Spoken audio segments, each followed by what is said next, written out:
Capítulo 24. Os ecos do casarão. O velho vagão ainda vibrava com a energia residual da transição calma. Ben sentia o chão de madeira irregular sob as mãos, ofegando. Sentou-se, tentando clarear a mente, o corpo ainda zunindo como se tivesse sido atravessado por uma corrente elétrica. Olhou ao redor. O vagão antigo, porém preservado, a lareira crepitando baixinho, o livro silencioso no banco ao lado, parecendo falsamente inocente. O ar de Paranapiacaba, do lado de fora do vagão, parecia pesar diferente agora. Não era apenas a umidade fria da neblina, ou o cheiro de terra molhada. Havia um peso invisível no ar, o peso das histórias não contadas, dos segredos enterrados sob os trilhos enferrujados. Depois daquelas jornadas vertiginosas pelas parábolas, Ben sentia que seus próprios pés tocavam o chão daquele vagão de uma forma nova, mais firme, talvez. Ele ainda era o mesmo garoto que fugira de um passado terrível. Sim, mas as visões o haviam encharcado, marcado, com a sensação estranha e desconcertante de estar, pela primeira vez na vida, exatamente onde deveria estar, por mais maluco que fosse o lugar. Levi, ao seu lado, parecia absorver a atmosfera quieta da vila com a serenidade de uma árvore muito antiga, cujas raízes afundam na terra e conhecem todos os seus segredos. Os lugares guardam memórias, Benjamin, disse ele de repente, a voz baixa e reflexiva como o murmúrio do vento nos dormentes pútridos lá fora. Às vezes, os segredos mais importantes, as respostas que buscamos, não estão escritos em pergaminhos celestiais ou revelados em visões grandiosas. Às vezes, eles estão aqui mesmo, escondidos em pedaços de papel amarelado esquecidos numa gaveta, no mundo que conhecemos e que julgamos comum. Apontou com o queixo na direção da colina onde se erguia a silhueta imponente e agora decadente do antigo casarão da São Paulo Railway. Mesmo à distância, era possível ver as janelas quebradas como órbitas vazias encarando o vale, o telhado irregular e com telhas faltando como um chapéu velho e amassado pelo tempo. Aquele prédio, que um dia fora o coração administrativo pulsante da ferrovia, o centro nervoso que controlava máquinas e homens, estava agora reduzido a um esqueleto sombrio de madeira nobre e tijolos ingleses. Um monumento silencioso ao abandono. A sede da companhia? Ben franziu a testa, seguindo o olhar de Levi. Você acha que pode ter alguma coisa lá que explique... Bem, tudo isso? Ele gesticulou vagamente para o livro, para o ar ao redor. Tipo, um manual de instruções para viagens interdimensionais e compra de azeite superpuro? Ou talvez um memorando antigo dizendo, cuidado com o relógio maluco que marca 3? Levi soltou uma risada suave, quebrando a tensão. Talvez não exatamente um manual, Ben. Mas quem sabe, os nomes, os lugares registrados, os eventos que realmente moldaram este lugar, que definiram seu destino. Talvez lá encontremos a resposta para onde, ou quando, as coisas começaram a descarrilar. Seus olhos pousaram brevemente, quase inconscientemente, na direção geral onde Ben sabia estar o sinistro túnel 13, agora engolido pela mata densa e escura. Bem, existe um motivo para toda essa revelação estranha que estamos vivendo, continuou Levi, a voz agora mais firme, decidida. E sinto que nós temos que descobrir qual é esse motivo, qual é a nossa tarefa nisso tudo. Precisamos investigar, e acho que o casarão abandonado é o próximo passo lógico. Creio que podemos encontrar alguma resposta concreta lá, nos arquivos deles. A ideia de vasculhar um prédio velho, empoeirado e provavelmente mal assombrado, não era exatamente o que Ben esperava fazer, mas irritantemente, ele sentia a lógica por trás das palavras de Levi. Se todo aquele mistério estava ligado de alguma forma à ferrovia, então as pistas mais mundanas poderiam muito bem estar onde a ferrovia era gerenciada, na velha e decrépita sede administrativa. Na manhã seguinte, encontraram uma entrada lateral no casarão. Era uma porta de serviço de madeira maciça, agora empenada e entreaberta, que rangeu num lamento fantasmagórico e prolongado quando Levi a empurrou com o ombro. O interior era uma sinfonia visual e olfativa de pura decadência. Um cheiro forte e úmido de mofo. Madeira podre e pó acumulado por décadas atingiu suas narinas como um soco. A escuridão era quase total, pontuada apenas por feixes de luz fraca e leitosa que entravam pelas inúmeras frestas, iluminando partículas de poeira que dançavam no ar pesado. Papéis amarelados e roídos por traças cobriam o chão. Mesas de escritório estavam viradas. Cadeiras de madeira estavam empilhadas caoticamente, como se os últimos ocupantes tivessem saído dali às pressas, fugindo de algo. Ok? Ben murmurou, dando um passo cauteloso para dentro, o som ecoando no silêncio fantasmagórico. Se isso aqui representa a memória da vila, Levi, ela está definitivamente sofrendo de uns lapsos bem sérios de Alzheimer. E talvez de um ataque de cupins também.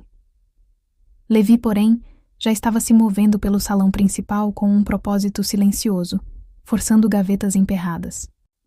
Procure por registros, Ben, disse ele, a voz abafada pela vastidão do lugar.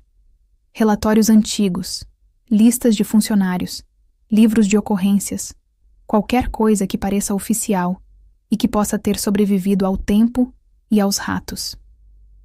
Ben assentiu, começando sua própria busca relutante por entre os escombros. As salas eram um labirinto de entulho. Encontraram velhas máquinas de calcular mecânicas, tinteiros de vidro, ressecados, fotos desbotadas. Ben folheou um livro de contabilidade ilegível. Depois, encontrou uma pilha de cartas amareladas que pareciam ser reclamações antigas. Nada sobre viagens no tempo ou portais dimensionais ainda, Levi, comentou Ben, abafando um espirro causado pela poeira. Só reclamação de cliente mesmo. Parece que nem tudo mudou tanto assim. Paciência, Ben. Tenha paciência, respondeu Levi, afastando uma teia de aranha. As verdades realmente importantes costumam se esconder sob muitas camadas de coisas triviais e poeira. Continue procurando. Continuaram a busca sistemática. O silêncio opressor era quebrado apenas pelo som de seus próprios passos, pelo gemido das gavetas e pelo barulho melancólico do vento. Finalmente, alcançaram uma sala maior, nos fundos do casarão, a sala de arquivos da companhia. Fileiras e mais fileiras de armários de metal cinza, enferrujados e amassados, alinhavam-se nas paredes úmidas. Muitos estavam abertos e vazios. Outros cheios de pastas e papéis desorganizados. Levi se concentrou em um armário que parecia um pouco menos vandalizado. Começou a puxar as pastas, lendo os rótulos quase apagados. Manutenção de linha, folha de pagamento 1930, contratos de transporte, listagem de carga, café. Ben, enquanto isso, estava revirando uma caixa de madeira velha. Ei, Levi, achei um cardápio antigo, anunciou ele. Olha só, parece que o pudim de pão deles não era muito bom. Tem uma reclamação aqui. Benjamin, por favor, foque no que interessa. Levi repreendeu suavemente, embora seus próprios olhos também varressem com curiosidade as lombadas desbotadas. De repente, como se guiada por um impulso, a mão de Ben pousou sobre uma das pastas.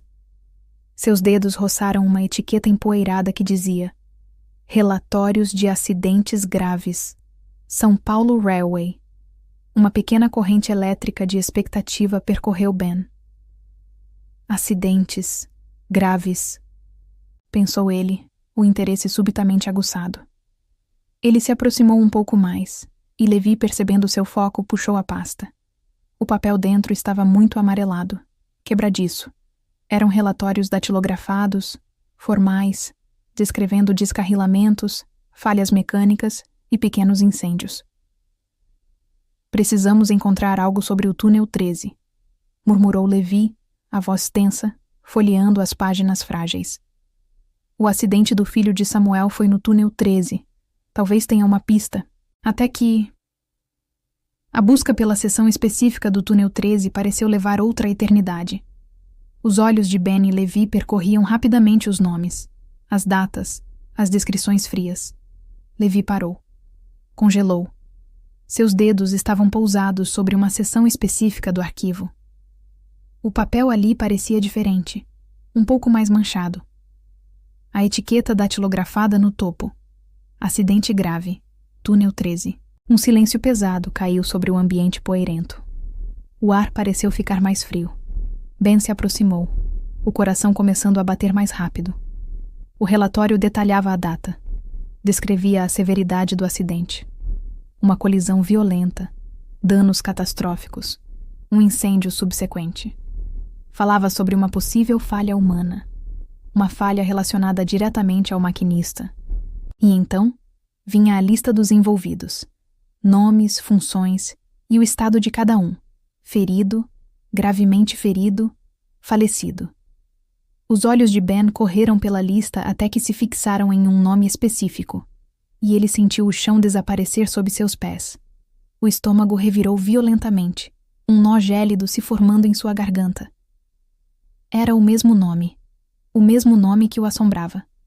Rafael Ben Noat. Cargo: maquinista. Rafael? Não pode ser ele. A mente de Ben gritava.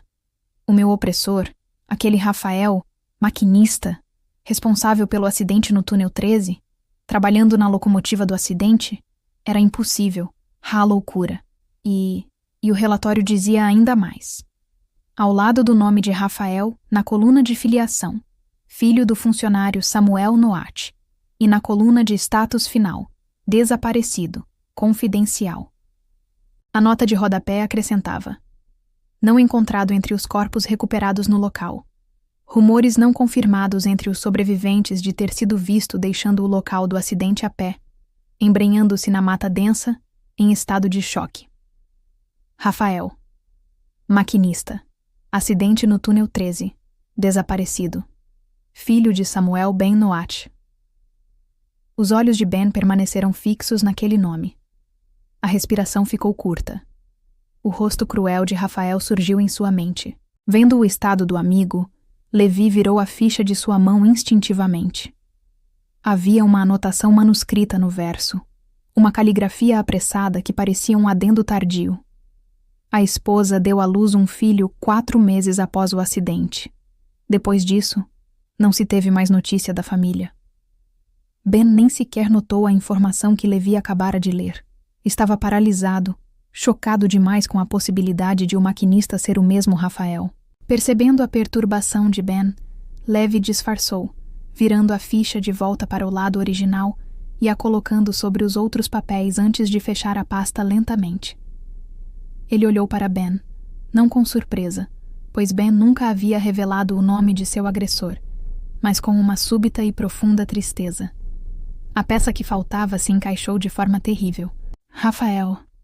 Filho de Samuel, a missão que recebi de Jacobson.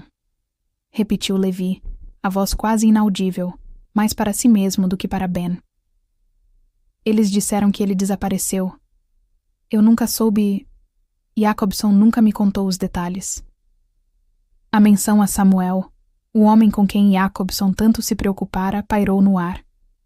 O avô que Ben nunca soube que tivera era pai do homem que o atormentara. O casarão abandonado pareceu gemer ao redor deles. Encontraram um nome. O nome errado. Ou talvez, o único nome que poderia explicar tudo. O mistério do túnel 13 não era apenas sobre uma lenda de um trem fantasma. Era sobre um homem real, uma tragédia real, um trauma profundo e um desaparecimento suspeito. E esse homem? Seria o mesmo Rafael? Este Rafael estaria ligado, tanto ao passado traumático de Ben, quanto ao legado misterioso que ele estava apenas começando a descobrir. A verdade completa sobre o que aconteceu com Rafael depois do acidente ainda se escondia nas sombras. Mas a primeira e mais dolorosa peça do quebra-cabeça da verdadeira origem de Ben talvez havia sido encontrada ali,